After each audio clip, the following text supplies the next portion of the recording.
tahu nggak sih si CSB ini kabur loh ke Singapura soalnya Gara-gara dia begini. nipu temen gue, kata dia gitu kan. Terus aku langsung dalam hati langsung down saat itu juga, nggak ngomong apa-apa, aku cuma nangis. I think every woman has their own struggle ya. Iya. Pernah nggak tapi lu merasa, aduh Jess, gara-gara lu nih. Itu gara-gara itu dihujat saya itu. Kenapa? Tapi gue pengen tanya, kenapa lu peduli banget sama omongan netizen? Aku juga digugatnya nggak kira-kira pencemaran nama baik karena aku menyebut nama lengkapnya pihak sebelah. Terus udah gitu gugatannya 50 miliar sama 2 rumah. Itu kan ada-ada aja ya. Stand by studio. Silent please. Mau ngapain? Siaran, Mbak. Beda kamar. Hai, ketemu lagi di Kamar Rosi. Kali ini saya mengundang seseorang yang saya anggap adik saya sendiri dan seorang yang menurut saya penting sih didengerin ceritanya. Ada apa dengan seorang Jessica Iskandar? Hai Jess. Halo Kak Rosi, apa kabar? Baik sayang, thank you. Dan congratulations karena Thank you. Aku cuma lihat di Instagram. So he's the lucky guy. Iya, he's the lucky guy. I'm the lucky guy. Vincent, bilangnya apa? Vincent Verhaag. Verhaag. Verhaag. Oh, Verhaag. Ya. Oh, bisa bahasa Belanda nggak lo? Nggak bisa. Bisanya cuma ik liebe dich. Itu Itu Jerman. Jerman.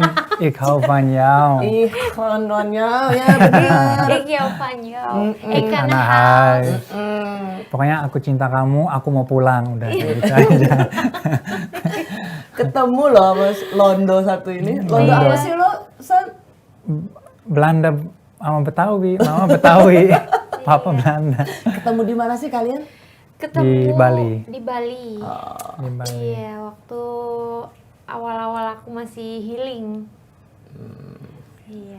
Kalau kita ketemu jodoh kita di Bali, it's gonna be forever. Amin. Amin. Aku selalu percaya itu. Amin. Kenapa? Karena suamiku, aku ketemu di Bali. Oh ya, Yes. sama. So, kita saling doakan. Semoga kita selalu bersama. Yes. Amin. Amin. Ya. So Jess, ada apa sih kamu? Aku tuh udah lama sebenarnya pengen tahu kenapa, ada apa dengan Jessica, soal kasusnya. So tell me, what happened? Iya, namanya hidup ya, manusia tuh kadang up and down. Mungkin saat ini itu aku sedang diberikan cobaan, musibah gitu. Jadi di saat-saat aku sedang hamil, waktu itu melahirkan, dapat kabar bahwa wah ternyata mobil-mobil aku udah dipindah tangankan. Dan kemudian ketika cek mutasi-mutasi yang seharusnya masuk, ternyata itu semua nggak masuk. Jadi dari situlah mulai kaget. Dan pas dicek, wah orangnya udah nggak ada gitu. Jadi musibah ya yang nggak disangka-sangka yang dateng gitu. Sorry Jess, kenapa aku selalu ingin dalam setiap perbincanganku ini tentang kekuatan perempuan. So, ini tentang seorang Jessica Iskandar yang pindah ke Bali karena ingin memulai hidup yang baru Iya. dan seorang diri. Bersama anak Elbarak. Elbar, oh Iya. iya, Waktu jelas. itu ya. Tapi kan bagaimanapun juga kamu Sendiri, iya. harus survive financially. Iya. Secara keuangan kamu harus survive. Makanya kemudian kamu ingin punya Usaha. Tapi usaha itulah yang kemudian menjerat kamu sampai saat ini. Iya benar. Ini pelajaran sih Jess. Kan kamu, aku dengar ketipu sampai 9,5 miliar gitu. Iya, hampir 10 ya. Hampir 10. Kok bisa sih, Jess, gue tuh 10 miliar tuh sampai bongkok juga susah. Kamu gampang banget itu Jess.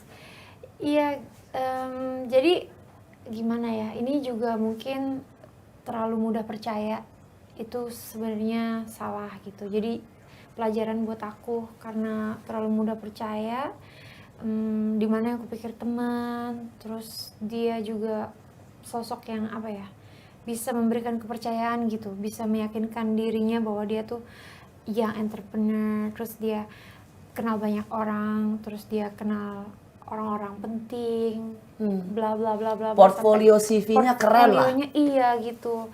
Jadi itu dari situ bikin aku sama dia tuh kayak ada rasa trust yang dibangun dari pertemanan dulu gitu.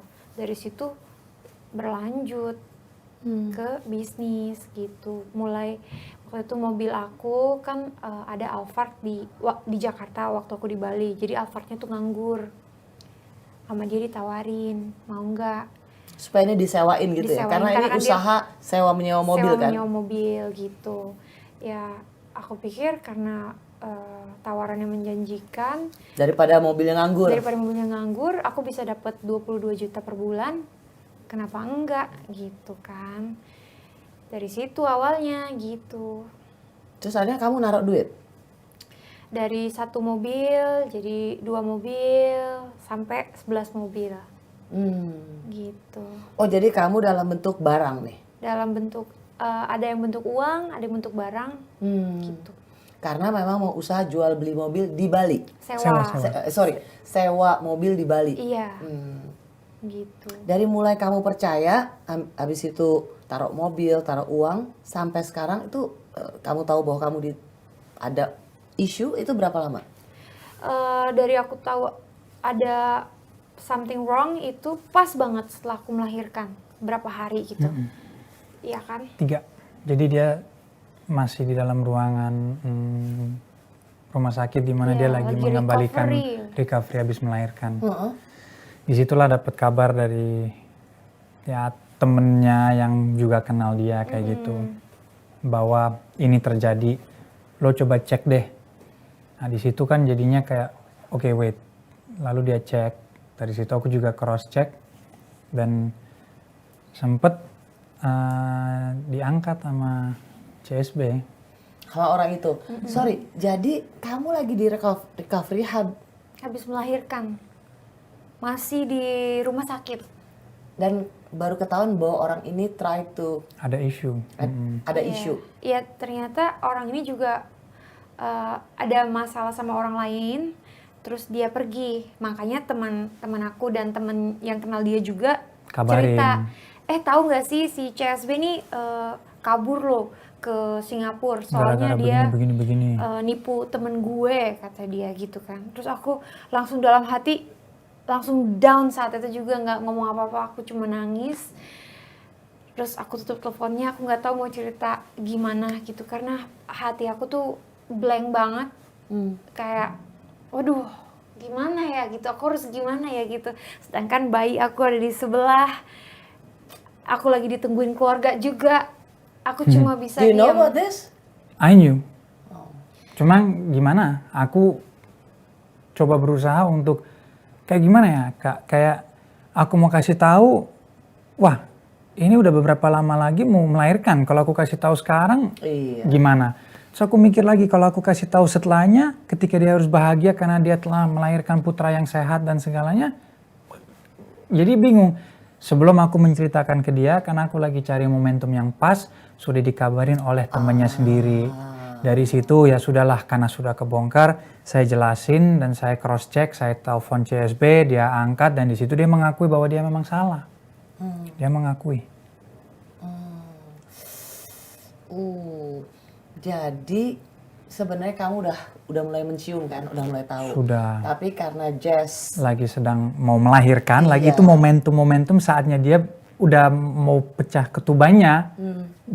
Iya. So aku mikir, aduh. ya itu bijak sih. Kalau aku kasih tahu sekarang, nanti gimana? Malah stres, malah aku udah kepikiran tuh kayak momentum yang mana nih yang tepat untuk memberikan dia informasi ini bahwa ini terjadi. Walaupun belum 100%, tapi indikasinya sudah dari kiri kanan yang telepon saya. Ternyata dia dengar sendiri tuh 3 Ternyata, hari di ruang recovery.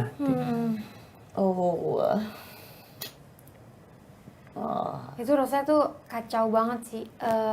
Dari perasaan happy, bahagia, proses pelahiran lancar, gampang, mudah, anak sehat, tapi langsung kayak ditimpa sama berita itu tuh kayaknya, waduh nggak tahu. Itu pun aku masih takut harus cerita sama siapa. Aku takut sama cerita sama suamiku. Aku pikir, aduh aku takut nanti ngeganggu kebahagiaan dia gitu. Padahal dia udah tahu juga. Padahal Tahu. dia udah tahu gitu. Aku pikir, aduh aku kenapa bikin masalah ini ya? Kenapa ya? Aduh kok bisa ini terjadi sama aku gitu. Aku ketakutan gitu dalam hati aku.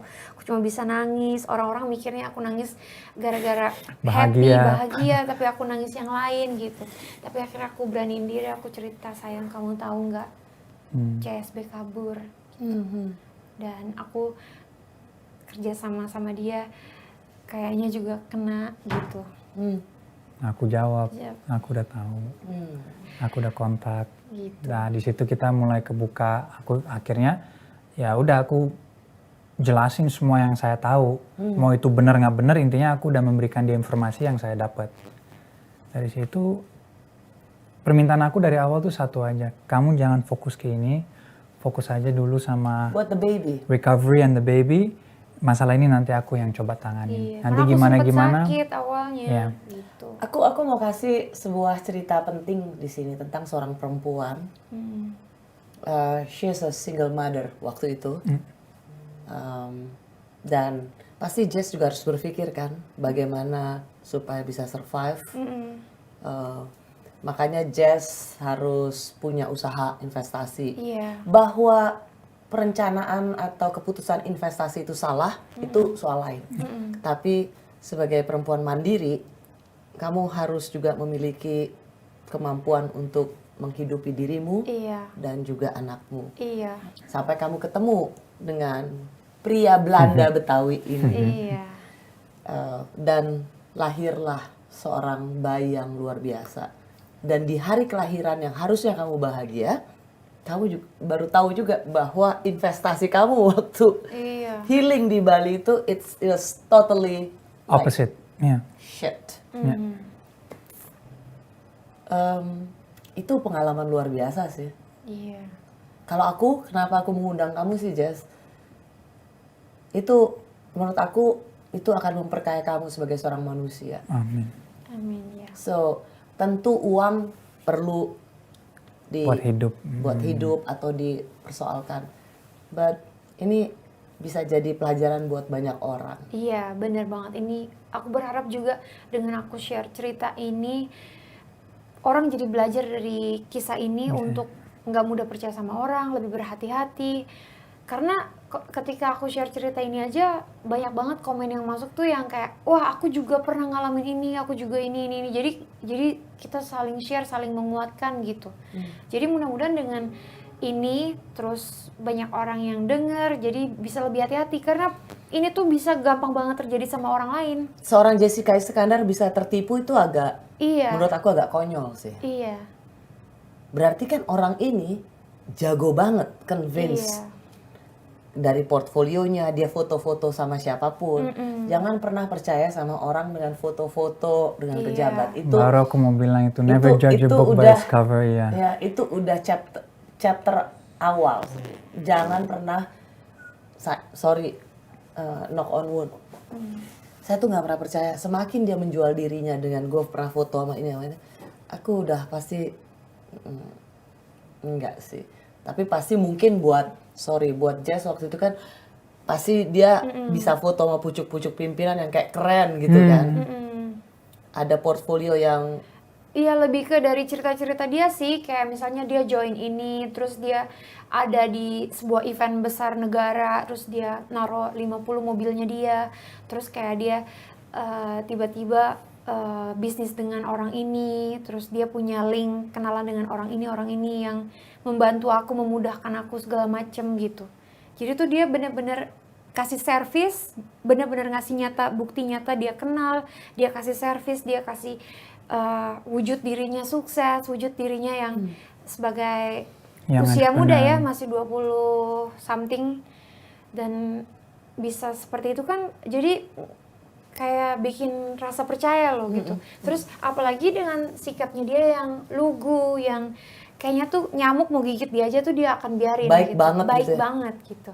Jadi aku tuh kamu nggak punya alasan tuh nggak percaya sama dia. Iya gitu, apalagi dengan hubungannya dengan pacarnya juga lugu banget. Bener-bener perempuan yang lugu deh, bener-bener perempuan. Jangan-jangan Ini sebenarnya juga tuh- cowoknya lugu. Jangan-jangan sebenarnya tuh pacarnya juga nggak tahu. Itu siapa nggak tahu. Gue juga baru diajak saat itu. Tapi what was the first moment that wakes you up? The context. Ada sesuatu nih yang Oh pas ini dia kan dikenalin sama istri saya Jessica. Ya saya kenal-kenal aja awal-awal nongkrong bareng apa segala. Karena dia udah kenal duluan, aku kan dikenalin jadi aku blend in aja dulu. Just go with the flow. Dari situ kayak tertarik sama usahanya dia. Terus aku juga mikir ya kenapa enggak, apa aku join aja. Pas join ngomong-ngomong tapi dia menawarkan tuh yang hal yang lain. Yang online-onlinean, jadi online kayak melawan gitu, yang hukum. melawan hukum. Di situ aku kayak, wait a moment, ini something not right. Nah dari situ aku udah mulai kayak nanya dia kontraknya gimana. Oh, jadi first instinct dari lo begitu dia bilang nih bisa dapet cuan nih dari Saya judi pun juga online. teks dia dan telepon dia mengenai kontrak yang belum terbit malah. No, sorry. Jadi pertama kali dia bilang nih, yuk ada investasi judi online. Iya, Lo udah langsung aku nggak mau. ilfeel. Aku tolak itu, saya nggak ikut-ikutan itu, saya tolak. Saya nggak mau. Invest di sini, invest. No. Saya punya keluarga, kalau saya mengasuhkan duit dari situ kasih ke keluarga, aduh. Jangan kita kasih makan keluarga dari uang yang No nggak baik. way, enggak. Walaupun tampilan saya begini, tapi no way. Enggak. Saya nggak mau kayak gitu, no. Nah dari situ tapi lu udah dapet insting Udah. ya, Vince. Udah, Terus kamu bilang kejar kontraknya. ya. Dan disitulah dia mulai lari-lari. Dari situlah alasannya yang Itu pas muncul. aku udah hamil besar banget Sudah. itu, udah 9 bulan, 8-9 bulan. Jadi saya ya sebagai suami ya udah aku aja yang nagih. Tapi di situ ya proses ya lagi dibuatin lagi ini lagi itu. Dengan alasan yang dibuktikan bahwa oh dia lagi sibuk kayak gitu, kayak bisa dipercaya. Nah dari situ kan abis ngomong gitu kan waktu mengalir lagi 1 minggu, 2 minggu, 3 minggu, taunya sebulan keinget lagi, ingetin lagi, ya terus aja kayak gitu sampai ini terjadi dan kebongkar, ke blow up kayak gitu dan ke blow up dari temennya kita yang kenal dia juga. Itu yang di recovery room itu. Betul. Gitu. Padahal saya ditelepon sama orang yang sama, cuma aku bilang, aduh bentar dulu deh.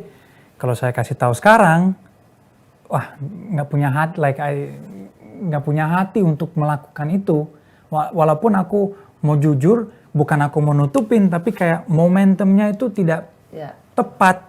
Karena udah pecah ketubar, udah mau saat-saatnya babynya mau keluar, mau melahirkan. Jadi aku juga kayak serba salah.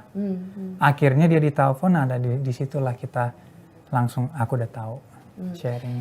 You know what, actually the good thing about your relationship adalah yang kayak gini-gini nggak merenggangkan. Iya, Tapi itu menyatukan kalian. iya benar. Itu menurut aku sebuah winning story. Sering sekali ada hal-hal yang kayak gitu, itu membuat kalau lu tahu lu nggak cerita sama gue, kalau ini. Sesulit apapun satu cerita, kalau cerita itu justru menyatukan, I think that's a good story of the life. Iya. Dari sini sih udah apa ya, buat pribadi aku sendiri aja ya Kak, tuh aku ngerasa wah ini aku bersyukur banget punya suami yang ini udah jelas-jelas ini masalah aku ya, ini yang rugi juga aku, yang aku harus hadapi itu juga tuntutannya kepada aku gitu. Tapi itu suami mau jalan, suami tuh mau urusin, suami mau ketemu ini, cari yang terbaik, cari waktu itu momen-momennya cari pengacara yang bagus, yang bisa, yang ngerti hati kita juga gitu kan. Bener-bener tuh suami kayak 100% gitu, karena terus terang aku waktu itu sempat drop, aku sempat sakit, masih menyusui juga, lagi sakit-sakitnya awal-awal menyusui kan. Jadi nggak tahu mau gimana, cuma bisa nangis. Anak tidur aku nangis di pinggir ranjang, bangun lagi nemenin anak lagi. Itu cuma yang itu doang aku bisa lakuin. Aku nggak bisa ngelakuin apa-apa karena otak aku bener-bener blank gitu. Ketemu orang aku bisa ketawa, tapi habis itu aku nangis lagi, stres, nggak tahu harus gimana. Jerih payah aku dari pagi sampai pagi lagi selama belasan tahun, bles gitu aja. Rencana aku KPR rumah, ada uang yang udah aku siapin buat bayar cicilan-cicilannya sampai 5 tahun ke depan, bles hilang gitu aja. Sampai aku tersadar bahwa wah ini cicilan ternyata nunggak, sekarang udah mau 3 bulan. Jadi masalah-masalah ini tuh bener-bener ibaratnya tes nih buat sang suami. Sang suami tetap dari situ tetap gigih, tetap support aku secara mental, secara batin, ada di sisi aku. Berangkat misalkan kayak kemarin aja deh contohnya, kita 1 tahun anniversary, aku ajak keluarga besar ke Sumba, suami harus sidang, besoknya langsung terbang ke Bali, dari Bali langsung ke Sumba, dari Sumba balik lagi harus ke Bali. Jadi hal-hal kecil kayak gitu tuh buat aku membuka mata aku bahwa wah, this is the real man, this is the real person yang will be there for me gitu. Bahkan bukan masalahnya suami, tapi suami mau ada di depan gitu. Suami mau ngelakuin semuanya itu tanpa pernah aku minta, tapi menawarkan diri. Jadi itu bikin aku tersadar bahwa oh Tuhan, terima kasih, Tuhan tuh meskipun memberikan aku musibah yang berat yang aku nggak pernah sangka-sangka ini, tapi Tuhan telah menyiapkan apa ya istilahnya bantuannya gitu. Tahu nggak, sering sekali dalam kehidupan itu kita harus dikasih yang kecut supaya kita tahu we have sugar in our life. Iya. Pernah nggak tapi lu merasa aduh Jess gara-gara lu nih agak ada Di awal-awal aku sempat kayak harusnya lebih teliti, tapi aku mikir lagi, namanya manusia. Saya pun juga bukan pernah sering berbuat salah, tapi yang paling penting yang saya sering bilang ke Jess, salah itu nggak apa-apa, asal kita ambil hikmah baiknya dari kesalahan kita. Untuk dari situ kita bisa membelajar untuk tidak diulangi lagi.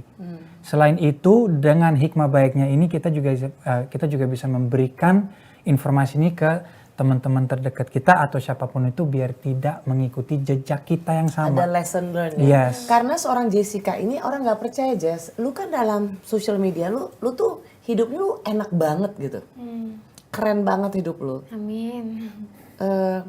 Hidup dalam poster-poster or foto-foto di Instagram, di social media yang bisa nginep di hotel manapun di Bali, bisa kemanapun. Hidup lu tuh kan nggak ada susahnya, kayaknya ini orang tajir banget, bisa ini. Tapi siapa yang tahu bahwa hari ini Jess bilang harus nangis di ujung tempat tidur, harus nyusuin anak, tapi juga tahu bahwa ada soal persoalan finansial. Sebenarnya apa yang dihadapi oleh Jess adalah persoalan banyak perempuan. Hanya karena Jess ini kan terkenal dan dalam social medianya harus ada high profile. Iya. Tapi sebenarnya dari sisi Normal person, she's normal the same, person. sama Sama, dengan iya. iya. Sama, iya. I think every woman has their own struggle ya. Iya. Gitu. Dan mungkin kapasitasnya beda-beda. Mungkin struggle-nya buat aku berat, tapi mungkin buat orang lain itu Belum tentu sepele. berat, ya. Struggle orang lain mungkin itu sepele, tapi buat dia berat gitu. Kita nggak tahu orang lain gitu. Yang kita tahu diri kita gitu. Itu sih. ya. Jadi kamu potong rambut nih karena apa? Ini karena aku ditawarin, Mbak Jessica mau nggak ikut terlibat untuk donasi. Jadi kan banyak pejuang kanker yang harus kemo dan rambutnya harus digundul. Mbak Jessica mau nggak potong rambutnya minimum 20 cm untuk dijadikan wig gitu. Aku pikir ya aku saat ini mungkin sedang mengalami musibah, tapi bukan berarti aku berhenti berbuat baik gitu. Kalau aku bisa melakukan sesuatu yang baik, kenapa nggak aku lakukan? Well, itu cuma rambut yang tetap akan bisa tumbuh. Gitu. Jadi kalau itu bisa bikin orang lain happy, bisa support mereka dengan apa yang aku lakukan, dan I'll do it gitu. Jadi aku potong rambut aku untuk dijadiin wig. Tapi benar nggak kata orang-orang sebenarnya kamu lagi ini jadi harus jual aset untuk Itu bener, asetnya adalah rumah. Karena rumahnya itu kan KPR, dan kreditnya per bulan juga besar gitu. Kamu sama banyak orang ya, kamu KPR juga. Iya, Sama. KPR. Itu gara-gara itu dihujat saya itu. Kenapa? Gara-gara apa ya? Mungkin nggak tahu opininya netizen ya, tapi mereka masih sih kayak suaminya kerja apa sih, suaminya kok nggak mau bayarin sih, suaminya nggak mau gini sih, tapi kan itu kan menurut saya kayak saya menikahi Jess dengan konsep untuk 5-10 tahun ke depan. Masa gara-gara ada peristiwa ini saya dan istri saya harus potong masa depan kita karena harus membayar one of her credits. It's like kan harus diimbangin. So what do we have to do? If bisa aja I stop everything, I sell my own house, I sell my own stuff untuk menutupi ini. Tapi and then what? Then I'm gonna question myself. Wait, nanti buat kedepannya gimana nih yang kita rencanain kayak gini? Jadi savings untuk ke depan. yes, jadi itu nggak. Netizen merasa bahwa kamu nggak bertanggung jawab. Iya. Suami yang dasar pria tak bertanggung jawab. Maksudnya saya juga manusia, saya bukan pahlawan. Kalau saya kaya, kita nggak tinggal, you know what I mean? I would be living in a mansion. Aku mungkin udah di luar negeri, kita jalan-jalan di private jet. Aku cuma sekedar manusia biasa, aku juga berusaha. Untuk bayarin rumah kayak gitu, itu was not in my financial cash flow. So tiba-tiba ada musibah ini sesuatu yang saya harus otomatis pasti saya akan bantu, itu nggak diragukan. Cuman aku juga harus cek cash flow-ku juga, karena it's something new dalam cash flow saya dan istri saya yang kita tiba-tiba out of nowhere, bluk dapet tuh di meja, bluk nih tang kita harus bayar ini, kan agak shock. So it's about money management. Ini gimana nih kita akan ngelolanya dan selanjutnya gimana biar nanti kedepannya juga aman. Tapi gue pengen tanya, kenapa lu peduli banget sama omongan netizen? Bukan peduli kayak gini ya, lebih kayak apa ya, kayak Lu nggak mau terganggu dengan ketika netizen bilang, kok suami nggak bertanggung jawab gitu? saya cuma bisa ketawa karena menurut saya pribadi orang-orang itu belum memegang duit atau belum pernah memanage keuangan dalam kehidupannya kayak gitu. Saya di sini kan juga menikahi istri saya kan bukan menjadi pahlawan yang berduit yang bisa ditipu santai nih gue balikin duitnya, no. Kalau bisa ya kenapa, you know what I mean, like money nggak segampang itu kita cari kan harus berusaha. Cara yang paling netizen gak usah harus dijawab dengan kayak gitu-gitu sih. Yang penting kamu jagain dia. Yang penting istri saya tahu saya berusaha. Yang penting istri saya tahu what I do for her, what I do for the family. Itu saja yang paling penting. Apa yang lain mau berpikir apa segala, whatever. Yang penting dia tahu kebenarannya kayak gimana. Itu buat aku yang paling penting. Yeah. Itu saja. Kebayang sih gak gampang banget buat lu, Jas. Dan kemarin ini kita ngobrol hari Kamis, Selasa kamu baru sidang ya. Kamu emosi lagi karena nggak datang juga dia ya? Iya, aku berasa capeknya Kak. Aku digugat bersama suami. Dan kamu kan udah di Bali kan, jadi kan kamu harus bolak-balik. Iya. Dan kamu disiplin datang. Disiplin datang, selalu Wajib. datang. Aku itu salah satu etikat baik di mana kalau kita memang tidak bersalah kita harus hadir. Kalau memang panggilan dari negara jangan kita mangkir, hadir. Kita hormati, kita hormati. Kita di sini kan nggak mau melanggar. Dan dia nggak pernah datang sama sekali. Zero. Itu yang bikin kamu emosi ya? Iya, karena aku ke Jakarta bukan cuma kita berdua, aku harus bawa bayi karena bayinya masih nyusu. Bawa juga susternya, perabotan lenongnya, terus bawa juga asistennya untuk bantu gitu. Jadi rame gitu setiap berangkat bolak-balik setiap kan minggu. Duit, Kak. Terus udah gitu di momen dimana pihak sebelah itu nggak pernah datang. Jadi ibaratnya ini kita udah kayak batin, aku bolak-balik ninggalin anak aku di Bali karena dia harus sekolah. Aku kan sebagai seorang ibu tuh kepikiran gitu ya. Aduh, anak aku harus aku tinggalin lagi. Ini bayi aku harus aku bawa ke sana ke sini. Aku tuh jadi otak aku tuh mumet gitu. Terus udah gitu aku juga digugatnya nggak kira-kira pencemaran nama baik karena aku menyebut nama lengkapnya pihak sebelah. Terus udah gitu gugatannya 50 miliar sama 2 rumah. Itu kan ada-ada aja ya. Jadi kayak aku tuh wah nggak ngerti deh. Pokoknya aku cuma berharap ini bisa segera ditindaklanjuti aja, itu aja. Kamu sebenarnya ada upaya mediasi nggak sih katanya? Nah ini lucunya Kak. Jadi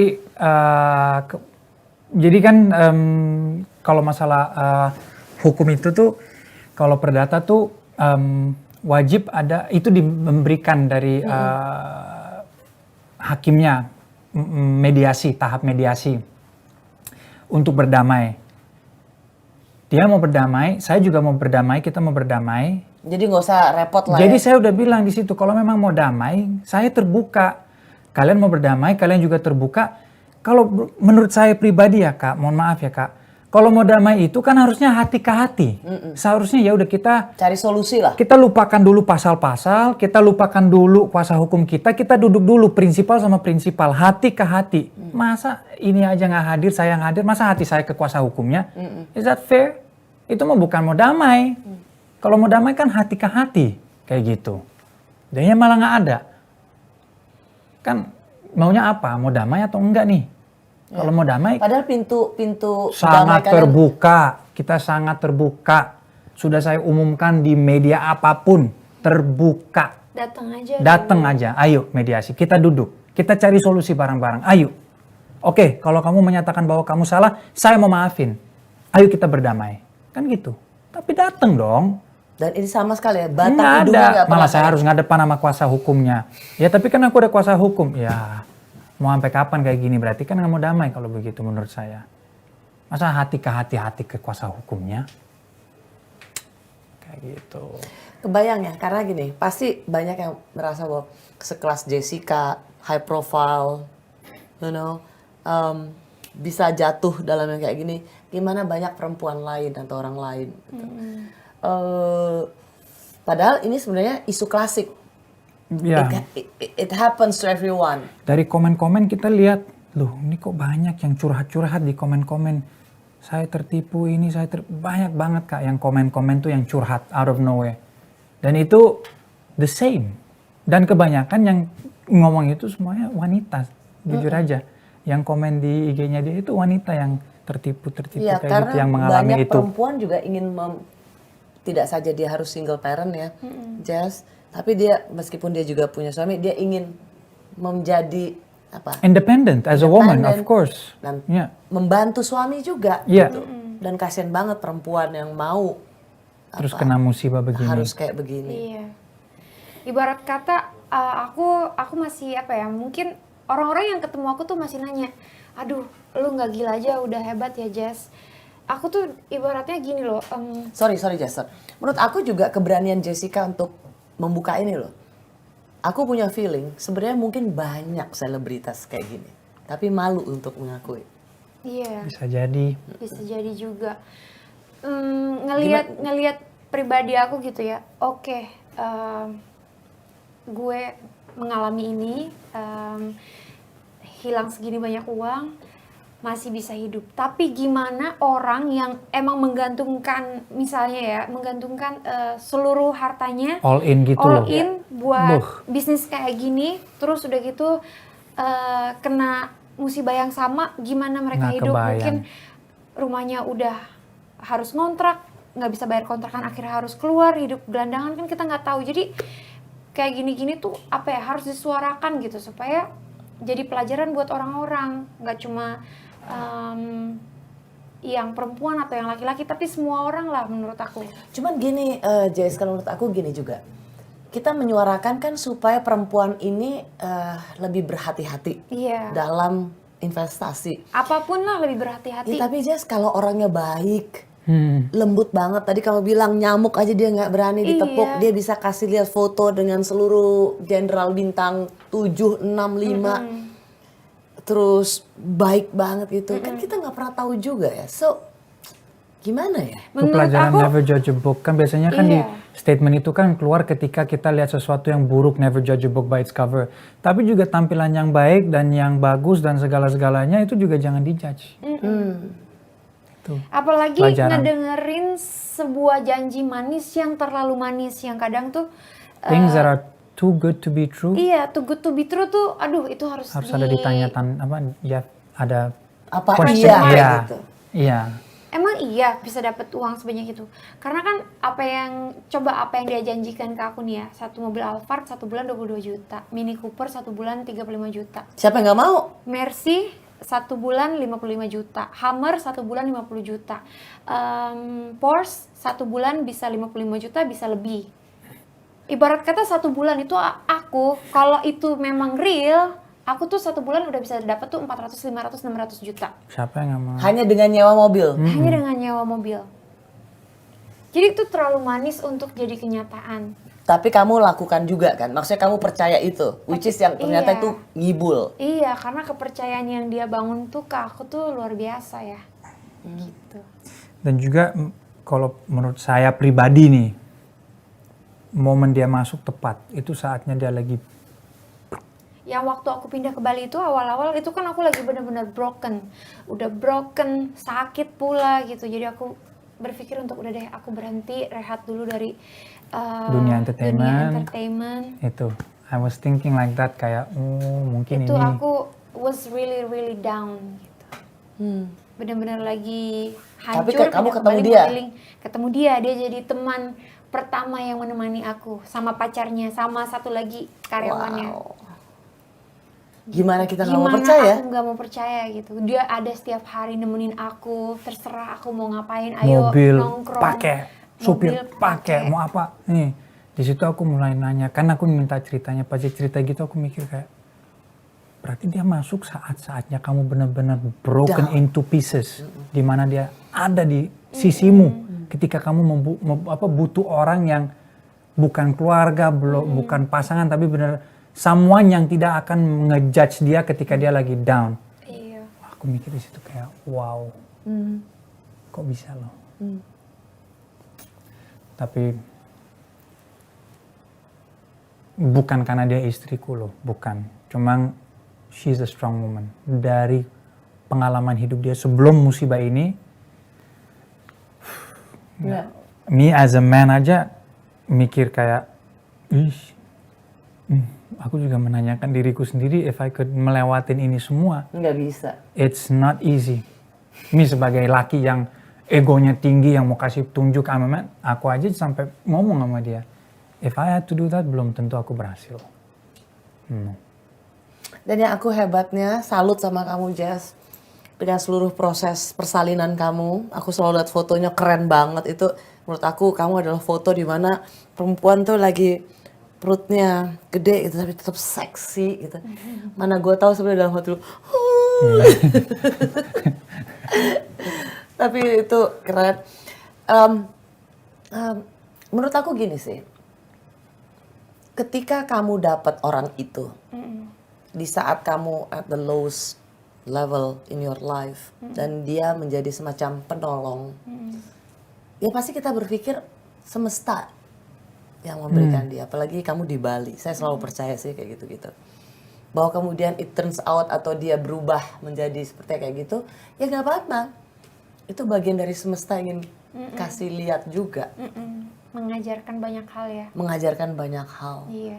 Jadi ya proses hukum jalani Tetap aja. jalani. Iya. Aku ikhlas lapang dada menjalani prosesnya semuanya. Ikhlas nerima apa yang terjadi sama hidup aku, sama ya cash flow aku gitu. Tapi aku tetap berusaha lah optimis, pokoknya memperjuangkan keadilan. Apa yang harus jadi hakmu? Iya, aku nggak mau sampai menyerah begitu saja gitu. Apapun demi kebenaran yang ada, aku nggak akan pernah takut, aku akan terus berjuang. Ini makanya aku jatuh cinta begini, dari ini nih. Selalu berjuang, pahlawan saya dia, Kak. Kamu pahlawan. Ini, enggak serius saya, seorang wanita yang bisa menyatakan itu, for me it's powerful. Serius, karena saya punya 2 kakak cewek. So, I look at women differently. Kita pria-pria ini nggak mungkin ada di bumi ini tanpa, karena kita kan dikandung 9 bulan, kita digedein oleh perempuan. Jadi kita harus menghormati itu mereka benar-benar. Apalagi statementnya begini keluar, wah. So, Vincent and Jess, pasti soal urusan hukum itu banyak lah detail-detailnya gitu. Tapi buat aku ngajak ngobrol Jess and Vincent itu lebih kepada the power of faith Yes. ya, dan terutama dari seorang perempuan yang kelihatan mukanya kan agak-agak lemah-lemah nggak penting gitu kan, lemes-lemes gitu kan loh. Tapi jangan salah loh, di balik muka perempuan yang lemes-lemes kayak gini, Powerful. setiap perempuan itu punya powerful heart. Very. Dan apapun yang kamu akan hadapi, ya be strong, stay strong. I will, ya. Aku punya Tuhan yang luar biasa. Ya, dan aku selalu percaya, ya, apa yang diberikan alam semesta itu bagian dari pembelajaran kita. Iya. Bahwa kemudian, oh, kamu percaya sama dia ketika kamu at the lowest level, seperti tadi saya katakan, bahwa dia kemudian berubah. Gak usah khawatir. Semesta itu sebenarnya lagi melengkapi kamu. Dia juga akan mendapat jawabannya. Iya. Atau karmanya sendiri dari Iya. semesta. Iya, Iya. aku percaya itu. Tapi secara legal tetap berjuang. Tetap fight. Dan satu hal, kamu menghadapi ini, ada si Betawi. Iya. Itu juga pertolongan semesta. Iya, benar. Ya. So, are you gonna be fine? I will, of course, ya. Sampai kapanpun, masalah apapun buat aku ada Tuhan yang lebih besar. Jadi I'll be fine. Ini udah apa ya? Pelajaran, karena kita manusia hidup akan selalu ada masalah, besar kecil nggak tahu. Orang yang nggak ada masalah kalau dia udah meninggal aja. Kalau selama masih hidup pasti ada masalah. Jadi aku akan terus berjuang sih. Apa pesanmu untuk banyak perempuan di luar sana? Kalau kita ngelihat ini Jedar dalam Instagramnya atau di social medianya, kan selalu hidup tuh senang-senang aja. Baru kita denger kan, nggak semanis yang difoto. Karena bagaimanapun juga hidup dia tuh juga dengan perjuangan. Tapi apa harus dia difoto tuh mewek-mewek? Nggak perlu juga. Perempuan juga tetap harus cantik. Meskipun di belakang itu. Iya. So what is your message to all women? Mungkin apapun masalah yang kamu hadapi, jangan lupa berdoa dan percaya ada awal pasti ada akhir gitu. Itu semua pasti akan berakhir gitu. Habis gelap terbitlah terang. Selalu ingat itu. Ya. Jadi aku yakin ini mungkin masa yang gelap, memang capek, memang berat. Tapi habis ini pasti akan ada akhir yang indah gitu. Jadi santai aja dan nikmatin gitu. Ini proses kok. Proses ini justru yang indah gitu. Jangan sampai terlalu banyak menghitung bencana daripada menghitung Berkat gitu. Lebih banyak hitung yang berkat aja. Satu masalah cukuplah dalam satu hari. Amin, mudah-mudahan. Ya. Vincent, thank you so much. Thank you. Thank you, Al. Alsjeblieft. Terima kasih ya sayangnya. Terima Kita kasih, ketemu di Kak. Bali. Iya, Ya? kita ketemu di Bali ya. Sayangnya. Sehat-sehat terus. Pokoknya kamu selalu sehat, tetap kuat, Amin. ya. Iya. Untuk dua pangeran yang luar biasa Iya, itu. 3 sekarang nih. 3, ya. I'll see you in Bali. Ya. Iya, see you Kak. Terima kasih sudah di kamar Rosi untuk adik saya yang luar biasa ini, Jessica Iskandar. Kita ketemu lagi di kamar Rosi. Bye. Makasih Kakak. Sama-sama sayang. Jessica Silalahi. Jessica Silalahi.